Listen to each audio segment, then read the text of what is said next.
tuning in with Dr. Leisha, the Preacher. I just want to share my process.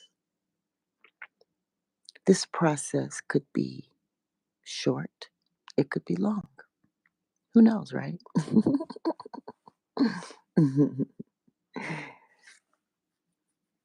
But wait, hold up. Let me see. Okay. All right. So this time I remembered to turn off the comments. Okay. Because I don't have a moderator or anything like that to delete the quote unquote negative comments. The negative comments don't really bother me, but they may bother my subscribers. So it's my subscribers that I'm trying to respect when it comes to the comments section when I'm live until I have a moderator and stuff like that. My channel is still very, very small. So, and that's why, I'm not really big on being all that professional and stuff right now. I'm just kind of like, raw and real and authentic. And, you know, I try to put on a little bit of um, a better show when I'm doing my readings and stuff like that. You know, at least have a, clean room and, have my um, tarot desk all set up and organized a certain way and, things like that. But any other video where I'm just kind of like, you know, dancing or just being silly, goofy, cartwheels, I don't really care. Daughter, just so you know, I'm live. Go ahead. What's up? Yeah, yeah, yeah. That's what's up. Mhm. Hello, live. Hey, that's my daughter. Yeah. Did you want to talk about the accident? Did you want to talk about the accident real quick? What accident? Last night. Oh, okay. Yeah, just Well, we're gonna well, start off. introduce who you are because you have your own My channel. name is Astro. I don't know if it's Astro on YouTube, but when I get it updated, you'll see. But anyway, so what happened was first, my mom woke up because I was burning boiled eggs. I'm not a cooker. Lord knows, like, girl. So yeah, she woke up with the burnt boiled eggs. And after that, she went outside and she seen that it was an accident. So I'm a very nosy child. So I had hurry up, got on my Facebook Live and said, coming to you live as Astro, you know what I'm saying? And I seen that it was a cottage inn vehicle. It was like an SUV type of van, and it looked like it was a T-bone. And so my concern was, I was wondering if the people got their pizza or if the pizza just flew all around the car because all the airbags had came out. Go grab a box, right? Right. And so I seen the other one was already on the tow truck and everything. And so it was just real crazy because it happened right by the house. And I've always had that fear since I started living here is somebody gonna crash into the house? Because we live in like on the main it's not a main street, but it's people drive like it's a main street. And so I was just like, man, I was dead sleep. And when I'm asleep, I'm asleep. There's no waking me up. And so I'm just like, man, that could have just happened, hit the house. But then also I thought if it hit the house, easy money. Insurance money, I'm falling out, this, that, and the thing, you know what I'm saying? But no, it was real bad. Mm. But as you were talking, daughter, describing the incident, it reminded me of our Lansing incident. Remember, I woke up, I was smelling some shit. It's always a smell. And I was like, kids, the apartment is on fire. Not our apartment, but the building. The building. Our apartment building was on fire. And I had to get the kids up. And I had a cat too. I don't know where he went, but he ended up coming back. Simba was like, I'm out. Simba did. I'm out of here. He did, but he came back home. One thing about cats, they know where home is. And so he was gone. She woke us up. My first concern was my phone and my charger. I was a child. Don't judge me. But yeah, my first concern was my phone and my charger. When I got that, went outside, recorded the whole thing. But just think about that. I know you about to, do your thing and everything. But thanks for sharing that on my live. I Right. appreciate it. Yeah, but just think about the correlation. Hmm. Because you and I were interviewed, we were, on the news and stuff. Oh, we did. Yeah, well, Oh, yeah. I don't. I Girl, don't y'all was remember so young much. and living Yeah. y'all best life, and wow, y'all, I yeah, was yeah, yeah, yeah, definitely y'all my was doing fire. y'all thing, girl. Yeah, that was great. It's Work, you was working the family So business. one You thing was, that you gotta touch on is that your senses, when it comes to a smell, whether it's physical or spiritual, you I have can a be dead sense. in my You sleep. can sense something. Yeah, You are I can be good at dead in my sensing things. sleep, and I will come up out of a coma over a scent, over a sound, over, you know what I'm saying? I mean, I can be laid out. So I'm one of those people who like revive, like life support, kind of like, I don't know, I can't Your explain it. your your senses when it comes to smelling different Smelling, things yeah. or smelling situations, or you got a good sense when it comes to your nose. So trust Oh, your nose. really? Trust my Trust nose. your Oh nose. my God. Well, thank you, daughter. I didn't know that about me. I mean, not to the extent that you just broke that shit down. All right, thank you. That's what's up. All right, so guys, yeah, so getting back to the title, why I am making this video. That's why I don't go live, y'all. I mean, I live in the hood. I had hood kids. We experience hood stuff. And, you know, I, I don't want to be a turnoff, but, it is what it is. And I didn't call myself. Most High called me to do this work.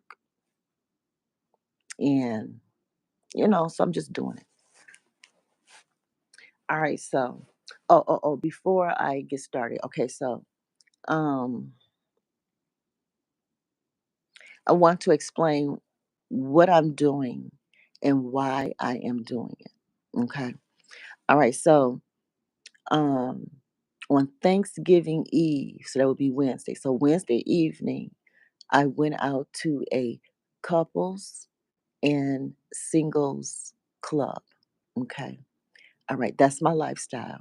I date couples, like married couples, mostly married couples. I live a what they call poly lifestyle, whether it's polyandry, polyamory, polygamy, whatever you want to call it. I just say poly to just address it all. People in those specific lifestyles do not like it when people just use the blanket poly name. I understand that. But for my channel, I don't have time to just keep breaking all this stuff down. So I just say poly, okay? All right, so I went to a poly club. Let's just call it a poly club. Yeah, I like that, a poly club. Mm, I should start one because no one has the name poly club. Okay, anyway. Oh, I don't mind if you guys, borrow my ideas. Take my ideas and run with it. Go. You know, when you get rich, just send me some money. That's all. Just tip a sister for the idea. That's all. So, anyway, okay, so on Wednesday night, just a few days ago, I went to this club and I danced for about an hour. I just went there to dance. I love anyone that knows me knows that I like to perform. I like to dance, recite poetry. I don't consider myself a singer. I'm not like a singer, like, like good enough to be like in the entertainment industry type singing.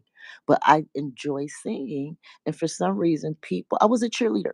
You know what I mean? So I know how to get a crowd going. I know how to, that's just me. So, all right. So I'm there and I'm just, hyping up the club. It was, a pretty packed club. It was pretty packed. And I had the floor to myself. I like to dance before everyone else is drunk enough to get out there. That's just me. And that way I don't have to worry about slipping on drinks, spilt on the floor, none of that. Because when I dance for an hour, I mean, I act as though I am putting on a recital show. I put on I put on a show. And so when I go up there is before anyone else even wants to get up there. So if the club opened at like 7, I'm there at like 7, 7:15, 7:30. I'm on the floor right away. You know what I mean? Because by like 10, 10:30, 11, then, people are drunk enough or had a couple of brewskis and they throw them back and they ready to get out on the floor and they look like crap. And so I know my dance skills are like way above that. And people really enjoy it. So I'm just going to keep going. And so this particular night, two particular men, um, were impressed by my dancing. It always draws somebody, at least to say, hey, you were good, if nothing else. We enjoyed you or something. Or can I get you a drink? I'm like, thank you. Yeah. So, yeah, so the first guy that spoke to me, older white gentleman, but he ended up being like around my age, but he just happened to look older. And I wasn't really feeling him. He was trying to lead with all this money, but yet making it very, very clear, I will never get married again. I'm not trying to be serious with nobody, but yet look at my all this land I have and blah blah blah blah. I'm like, you know what? I'm a really crazy woman. I've had 5 suicide attempts and boo, boo, boo. So he was like, see, and I was like, thank the Lord. All right. So the next guy that comes up, um, he has a whole different approach. He really likes my dancing. I'm not a dancer, but you can teach me. I'm like, oh, okay, so he's smooth. I like this. Okay, he know how to compliment. He know how to suggest that, I would like to see you more than once, all in one statement. Okay, so he's on my level when it comes to communication. Get straight to the point. Don't waste no time like a salesman. That's how I am. I'm very direct. Some people love it, most people hate it. Okay. So I'm like, okay, I can roll with this guy so far. So, we go to my table, I have a drink, but he still offered to buy one. I'm like, okay, I really just need a water. Actually, because when I was performing the whole hour, I had the same glass of wine. And my goal is to dance holding this glass of wine without spilling it. And I like to, do my leg extensions and, drop it like it's hot, do all this stuff using a glass of wine as a prop, you know. All right. So, but, every once in a while, I'll stop and sip, to show that, hey, I got this, guys, I'm just a part of my act. Okay. But it's wine, so it's a dehydrant. So it's not going to, you know, help me really. So after the performance, I want some water. So we go, we sit, water, and he's making it clear, he's there, he's not there alone. He's basically there with his wife. They broke up, and she's with the new guy over there. And, I could see the pain in his face. I mean, I just went through the same thing. I got dumped. It was for his secret lover, and I didn't know who the hell this person was. And to this day, I don't know who this woman is. You know what I'm trying to say? No respect at all. So this guy is sitting here suffering through actually have to look at it, at this point. And she's not being with him, and he hasn't been with anyone new, at least not anything worth, claiming. You know what I'm saying? So, I'm like, okay, all right. So I'm relating to this guy, you know. He's leading with complimenting me and just really stating what his need is. I don't want to be alone, but obviously he still is attached to this woman. So I see it clearly. I see the scenario. It's not that he wants anyone else. He doesn't really want anyone else, but he does not want to be alone. But she does not want him right now after all these years, almost 20 years or something. You know what I mean? They've been together almost 20 years. They have a 15-year-old child. So I'm in a similar type situation, not that exact scenario, but I just relate to this man. So I'm not out here at this club trying to pick up with my next husband. you know? Not at all. I would just like to be able to meet up with someone, have someone to talk to, about whatever. Someone that admire my dancing and will compliment me about the dancing, you know. And if he wants to offer, to buy a drink or meal or whatever, cool. You know, we can smoke, you know, outside or whatever, So to me, he is a couple still. He has a first wife that he's still in good, you know, relationship with, and he has a daughter from that legal marriage situation, you know. So to me, regardless to the conditions of his marriages, regardless to the, legal statuses, conditions, and all that, this man has two wives. To me, not even to him. He don't view it this way, but his view of his life is his own. I have the right to have my own view of this man's life. So to me, this man is coming to me with two wives and two children, one by each woman. One daughter is almost 30 years old, and the other one is what, 15? And then it's not that he wants another woman, it's just that the ones that he currently have are not giving him the sex that he need nor the level of intimacy that he desires. Although he is still, you know, obviously the dad to their children and will always have some type of relationship with these women. I respect that. I will not ever try to change that. That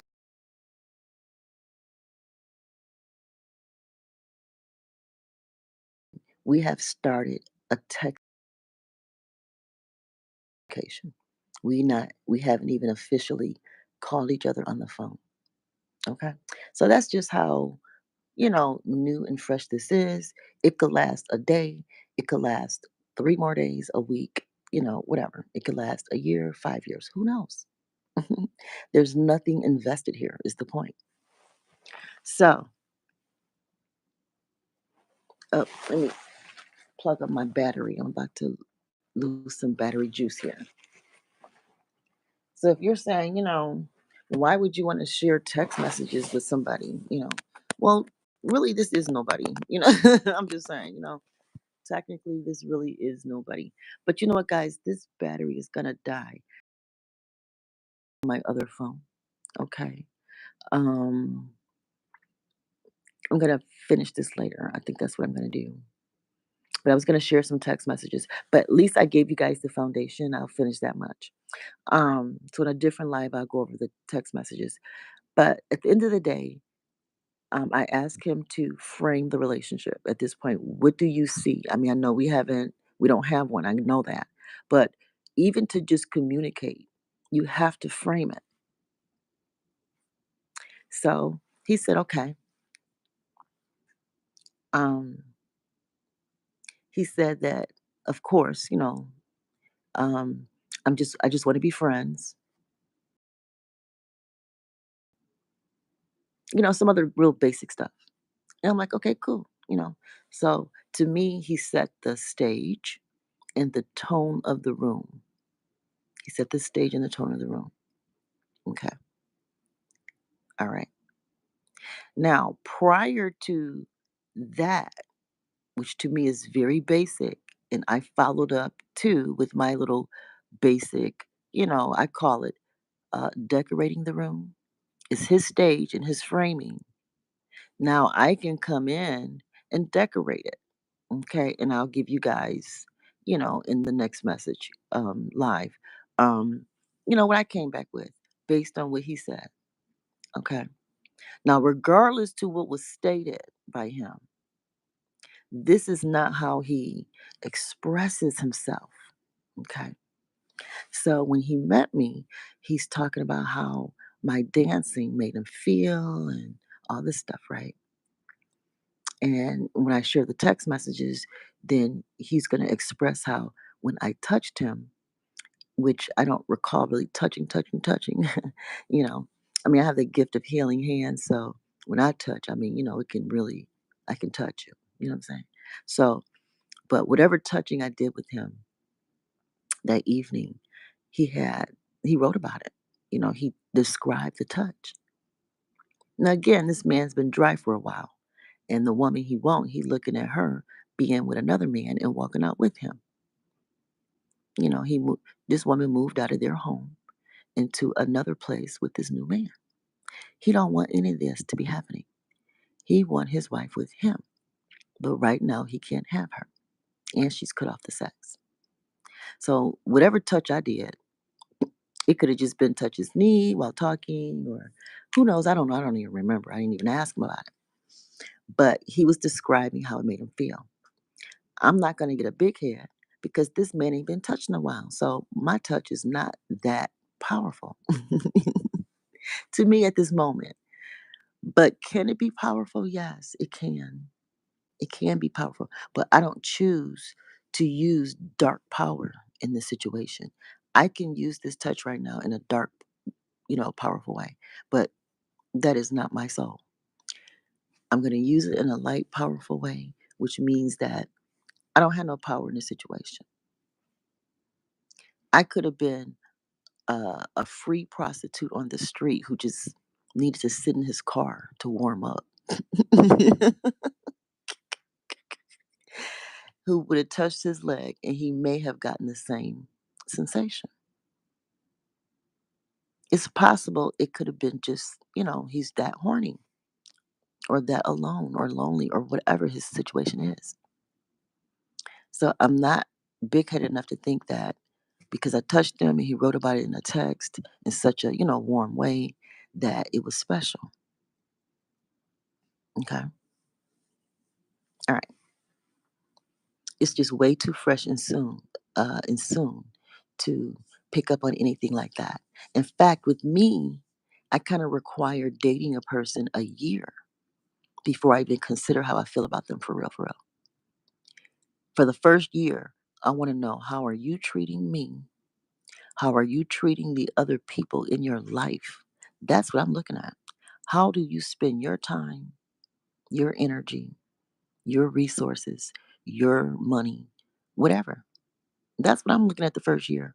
How I feel about you does not matter the first year. That's just me personally.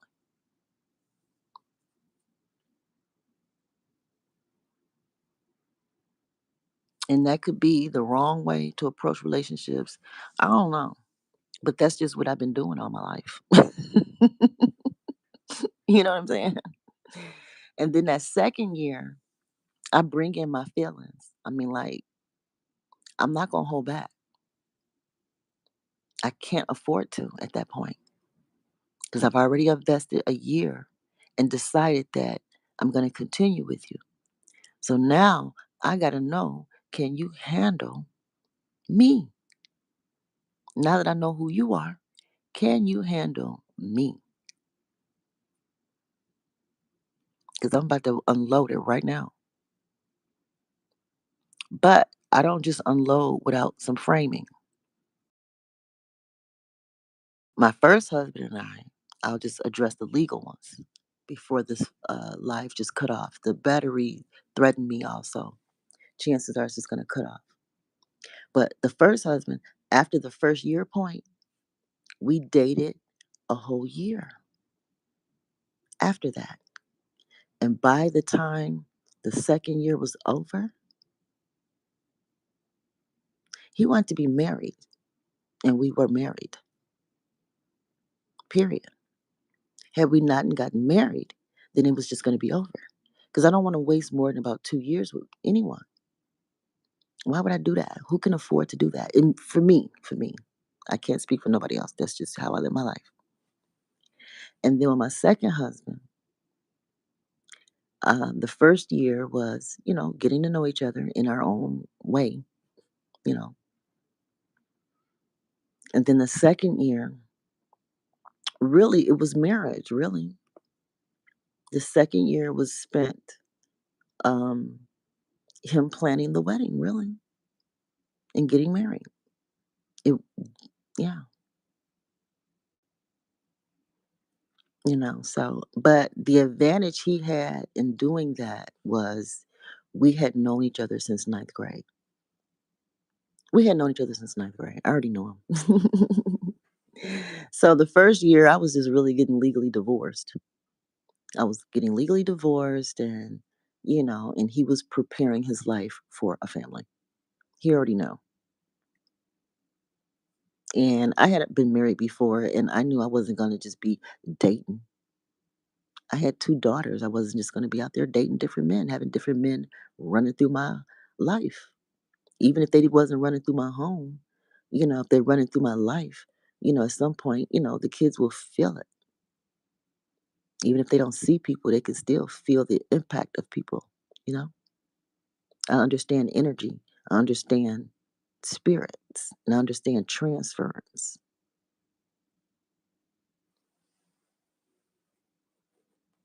So, anyway, here I am again, solo. I can't say single because once you're married, you're married. You know what I mean? You don't lose your marriage status. You just either maintain that marriage or you become divorced, separated. There's always some type of status of it. It's either active, separated, divorced. So I'm solo now because I'm divorced twice. It's legal, and they are remarried. Both men married their other women that they left me for. So I'm free in that regard. In that regard. So here I am, still consider myself, a wife, but a divorced wife. And so I date couples because, I just, I would, being with someone single that has never been married before at my age just does not make sense.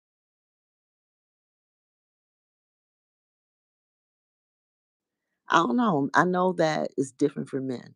Men view it completely different, and I'm not going to argue with them about it. Sometimes I might, try to explain that how it don't make sense, but I don't argue about it. But it's for me as a woman, this particular woman, it don't add up for me to pursue people that are significantly younger than me, that are from other generations, not on a serious level. So I don't even date single people anymore that's never been married, don't have any life experience. To me, those are virgins. No matter how many times they've had sex, they're still virgins to me. When you have a lack of life experience, a lack of family experience, a lack of marriage on any real level, a lack of accountability, any real responsibility. No one's really advising you, monitoring you, coaching you. That's a virgin person. I don't care how old you are. I met a 70-year-old man that's been with probably thousands of women in his lifetime. But the longest he had ever been with a woman was 2 years, and he was 70 years old. And the longest relationship was 2 years at 70. So to me, he was still a virgin. I couldn't afford to even be with him. I couldn't afford it. And he was retired and, has lived his best life and all that. But I could not afford to even settle with a man that was 70 years old, got all the retirement in the world, never married, no kids, white. I mean, all the boxes. You know what I'm saying? With all those boxes checked, I could not afford him. He could bankrupt my life based on, how I do life math, based on the Bible that I read, based on how this, you know, American marital twin ship type country is set up, based on everything. It doesn't make sense for me to do that. considering my experience in life.